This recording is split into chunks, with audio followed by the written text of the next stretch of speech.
Politically, I like to consider myself a classic liberal. So nothing at all like contemporary America's definition of a liberal. I believe in live and let live, and a full tolerance for all stripes of humanity. Just don't tread on my toes, and try to have tolerance for me in return. I think that's fair. If pressed, I'd admit to lean into the right. But I certainly have no real loyalty in party politics. I had little time for David Cameron. None at all for the dreadful Theresa May. And don't even get me started on the shambles that is Boris Johnson. The current rudderless administration should be easy pickings for the opposition. Unfortunately, there isn't any opposition. The Labour Party were hollowed out by the catastrophic tenure of Jeremy Corbyn, and it's clear that they've still lost their way. Something made evident at the party's annual conference.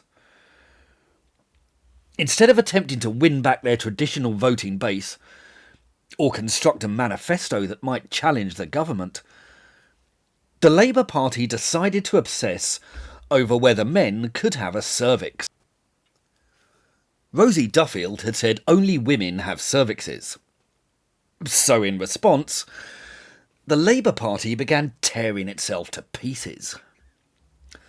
The party leader, Keir Starmer, said Duffield's comment was something that shouldn't be said. It's just not right. Rachel Reeves, the shadow Chancellor of the Exchequer, had a complete breakdown on the topic. If you look in the dictionary under smug, you'll find a picture of Emily Thornberry.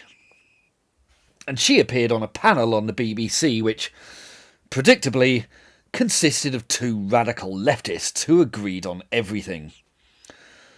Thornberry pompously declared that it's simply a fact that men can have a cervix.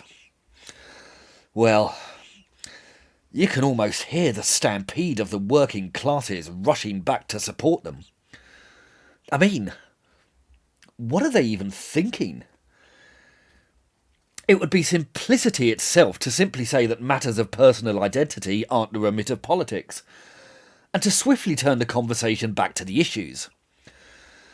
Instead, they'd rather keep floundering on the sort of topics that have seen their support evaporate. It's almost comical. It's like they've been infiltrated by a cabal of Tories set on wrecking their reputation. But of course, being that it's the Labour Party, there was much more.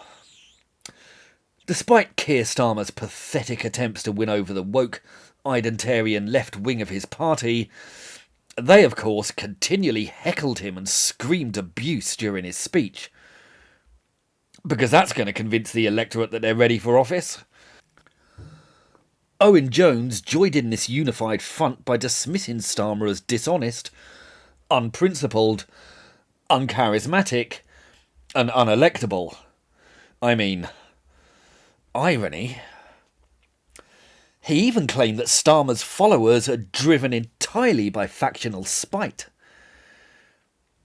Coming from a long-term supporter of Jeremy Corbyn, that's a remarkable assertion. And the sort of lack of self-awareness we've come to expect. It's not Starmer who's made Labour unelectable, Owen. It's people like you and Corbyn, though Keir is, admittedly, incapable of fixing the mess created by the hard left. Luckily, Angela Rayner had a more positive approach, denouncing the Tories as a bunch of scum, homophobic, racist, misogynistic, absolute pile of banana republic Etonian piece of scum. Because offering nothing but an endless spewing of bile has worked so well for Labour over the last decade, hasn't it, Angela? Have you ever thought that a positive manifesto might prove more inducive than just continual screams about Tory scum? Anyway, that kind of brings us to this guy. An economically illiterate, clueless, 19-year-old in dungarees who was an actual delegate. So what does he want? Does he want to improve the economic base on which Labour's core electorate depends?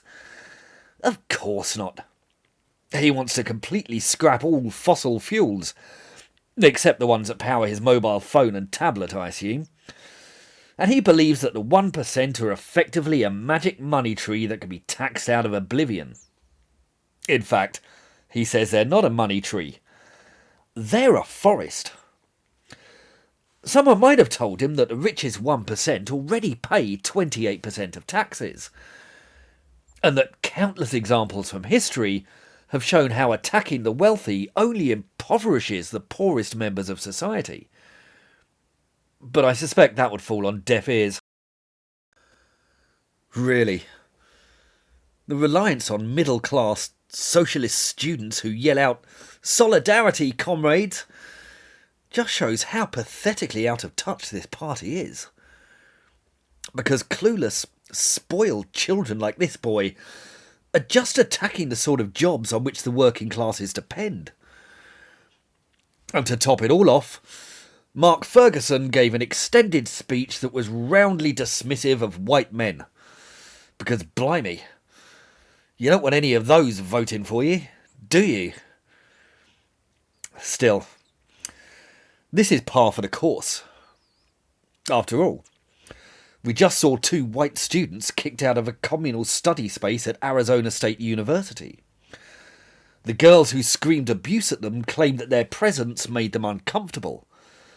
Sentiments which are indistinguishable from "get to the back of the bus" and "your kind aren't welcome around here, boy." And we were also treated to Greta Thunberg's marvellous blah blah blah speech, complete with full-on crazy eyes. I can only assume that the left have no idea how insane they're being, even as the Biden-Harris presidency continues to implode. Yes, the political right are hopeless right now, but the political left are batshit crazy, and they just seem to be getting worse and worse. If you've enjoyed this film, please like and subscribe. And if you're interested in these topics, I've written 2 books which go into them in extensive detail. They're called The Tyranny of the Left, and they're available on the links below. Please feel free to pick them up and let me know what you think. Thank you.